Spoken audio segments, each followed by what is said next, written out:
आज आम दलर सभापति नवीन बाबू अध्यक्षतार आज एक मीटिंग विधानसभा बसला आम तापर किभली भाव में भोट दिज्व से भोट ग्रहण केन्द्र सेठी को जाई पर्यायक्रमे किभली भाव में भोट दिज्व से विषय पुंखानुपुंख भाव में आम देखिलु एवं मॉक ट्रेनिंग भी दिगला आम सहित आसेम्बली सेक्रेटरी उपस्थित थिले एवं बिजु जनता दल जो कैंडिडेट अच्छी संतृप्त मिश्र से निश्चित भाव में विजय लाभ करेंगे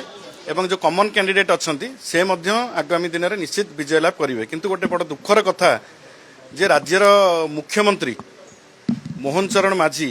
से निजे घोड़ा बेपार में संश्लिष्ट एवं प्रत्येक विधायक मानू बारी बारी करी फोन करुँच डाकी निज घरे सरकारी बासभवन रे डील करुँच घोड़ा बेपार करुँच तो यहाँ बड़ दुखर कथा एवं ओडिशा पई एटा गोटे लज्जाकर विषय जड़े मुख्यमंत्री हिसाब से सी घोड़ा बेपार रे सामिल न होगा उचित किंतु संपूर्ण तांके पाखरे 22 टी भोट आम पाखरे 35